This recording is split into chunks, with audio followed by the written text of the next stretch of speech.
بسم اللہ والصلاۃ والسلام علی رسول اللہ۔ مسلمانوں میں تاریخ کا کانسیپٹ ہمیشہ بہت وسیع رہا ہے۔ اب کوئی بھی تاریخ اٹھا لیں، اس میں زندگی کے ہر شعبے کے بارے میں کچھ نہ کچھ معلومات ملتی ہیں۔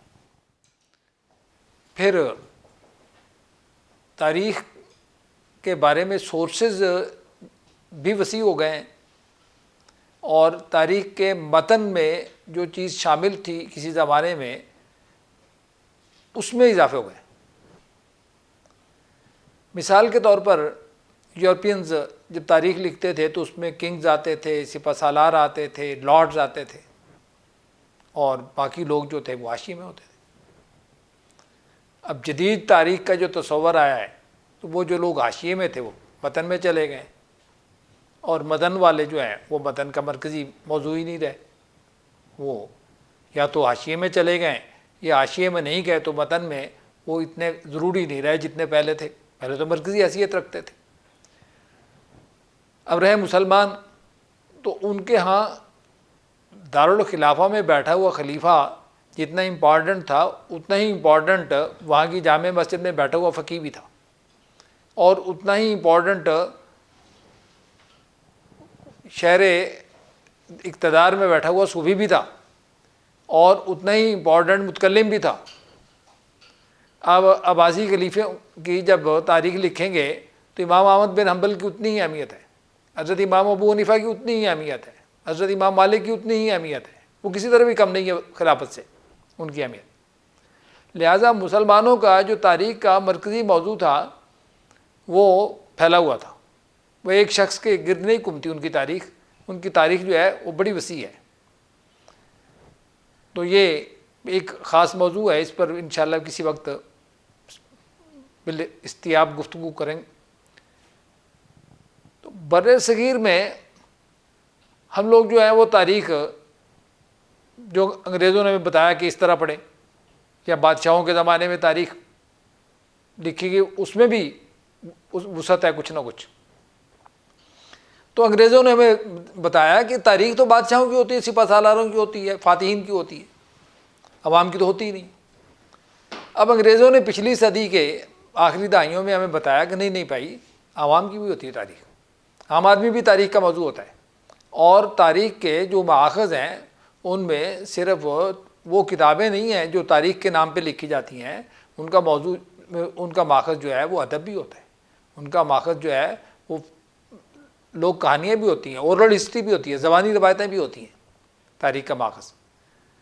اور انہوں نے بتایا کہ تاریخ کا ماخذ صرف یہی نہیں بلکہ آثار قدیمہ بھی ہوتے ہیں، یعنی تاریخ اور پیچھے چلی گئی، اینٹ بھی ہوتی ہے تاریخ کا ماخذ۔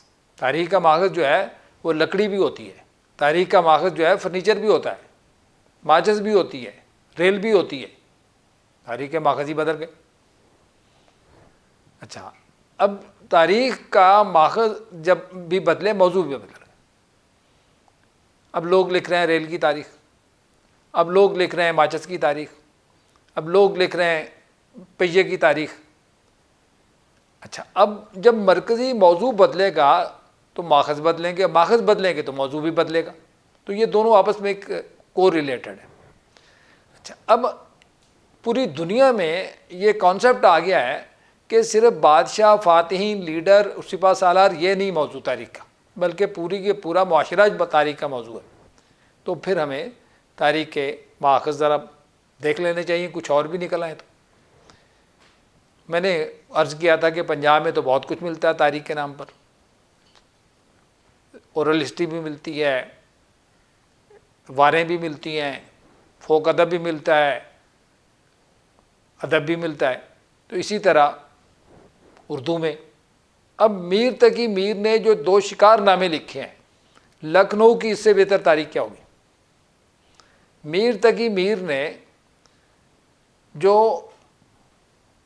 اپنی شاعری میں گھر کا حال بیان کیا ہے، یا شعر آشوب لکھے ہیں میر نے، یا وہ ایک سفر کا وہ حال لکھا ہے میر نے شاعری میں، وہ اس دور کی پوری تاریخ ہے۔ تو میر تقی میر کو میں آلٹرنیٹو ہسٹورین کہتا ہوں، متبادل مورخ کہتا ہوں، یعنی ایک وہ تاریخ ہے جو ہم تاریخ کے نام پہ پڑھ رہے ہیں، اور ایک وہ تاریخ ہے جو میر تقی میر جو ہیں ریکارڈ کرا رہے ہیں اپنے ادب میں، اور وہ تاریخ زیادہ مضبوط، زیادہ وسیع، زیادہ گہری، زیادہ سچی ہے۔ تو اتنی سچی تاریخ ہمارے پاس موجود ہے تو اس کو ہم نظر انداز کر رہے ہیں۔ اس کی وجہ کیا ہے؟ انگریز جب آئے تو ہمارے ہاں کچھ اصناف ادب تھیں، مثنوی تھی، مرثیہ تھا، قصیدہ تھا، داستان تھی، مصمت تھی، اور نظم کی بہت ساری اصناف تھیں۔ داستان میں بھی آگے کئی طرح کی داستانیں تھیں، چھوٹی چھوٹی کہانیوں کا ایک مجموعہ، بیتال پچیسی، سنگاسن بتیسی جیسی کتابیں جس میں چھوٹی چھوٹی کہانیاں ہیں، اور طویل داستانیں، مسلسل داستانیں بھی ہیں، اور وہ پورا ایک بہت بڑا ذخیرہ ہے، اور وہ بڑا جاندار ذخیرہ ہے۔ پھر رہی اصناف نظم تو وہ بہت ساری۔ تو انگریزوں نے سوچا کہ ان کو جو اپنے جو یہ لٹریچر انہیں کانفیڈنس دیتا ہے تو اس کو چھوڑیں، ان کو نئی جو ہے شاعری کا تصور دیں، نئی شاعری دیں۔ تو انجمن پنجاب بن کے برسات پہ نظمیں لکھیں، ہم قومی ہمدردی پہ نظمیں لکھیں، عنوانات پہ نظموں کی ایک تحریک شروع ہوئی۔ تو اسائنمنٹ دی جاتی تھی 20 پہ نظم لکھ، اور یہ تحریک پھر چلی ہے۔ مطلب حوالہ پر علامہ اقبال نے بھی نظم لکھی اور شاعروں نے بھی نظمیں لکھی، اور بھی اسی طرح موضوع ہے۔ تو ہمارے ہاں انجمن پنجاب کی نظم سے نثری نظم تک ایک سفر ہے۔ اس سفر کو ہم نے اس قدر ہائی لائٹ کیا ہے اور اس قدر اس پہ کنسنٹریٹ کیا ہے کہ ہم نے نظر انداز کر دیا ہے ان اصناف کو جو انجمن پنجاب کی نظم سے پہلے موجود تھی۔ ہمارے بہت بڑے شاعر علامہ اقبال نے انہی حیاتوں میں نظمیں لکھی ہیں جو انجمن پنجاب سے پہلے موجود تھی۔ مثال کے طور پر علامہ اقبال نے 5 مثنویاں لکھی ہیں فارسی میں، اردو میں ساقی نامہ لکھا، پھر مصمت علامہ کے ہاں ملتی ہے۔ تو بہت ساری اصناف ہیں اردو میں، ہے ترغیب بند، ترجیح بند، اس طرح بہت ساری اصناف ہمارے اردو میں تو بہت ملتی تھی۔ اب ہم نے ارتکاز توجہ کر لیا ہے اس نظم پر جو انجمن پنجاب سے شروع ہوئی اور آج نثری نظم تک سفر کر کے ہمارے آج تک آ پہنچی ہے۔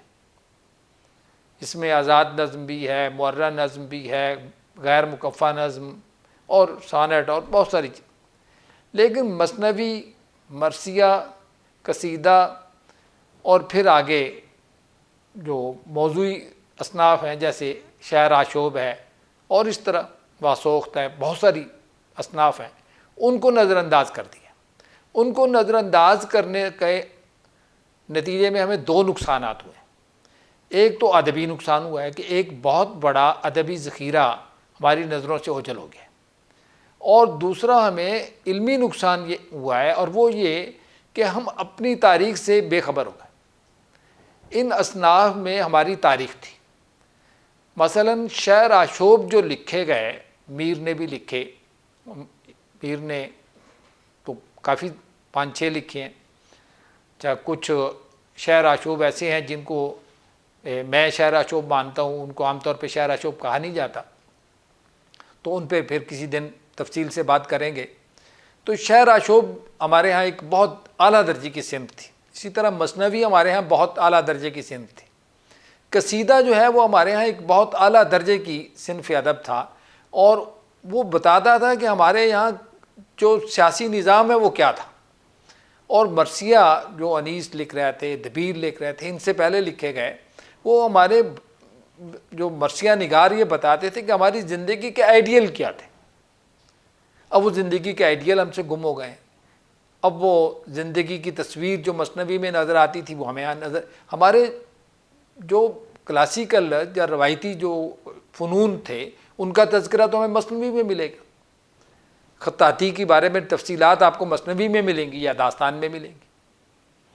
اسی طرح ہمارے ہاں جو سپاہ گری کے یا فنون حرب تھے، یا ہمارے ہاں جو لڑائی کے بنوڑ تھا، یا اور اس طرح کی جو چیزیں تھیں، گتکا تھا، تو اس کی تفصیل یا ہمیں مثنوی میں ملے گی یا ہمیں داستان میں ملے گی، ویسے تو ملنے سے رہی۔ تو ان چیزوں سے ہم غافل ہو گئے، بے خبر ہو گئے کہ یہ چیزیں ہمیں ملتی تھیں اپنے کلاسیکل اور روایتی اصناف میں، اور وہ روایتی اصناف ہم گم کر بیٹھے، نتیجتاً ہم ان جو ہے فنون سے بھی ناشنا ہوتے گئے اور اپنی تہذیب اور اپنی ثقافت سے بھی بے خبر ہوتے گئے۔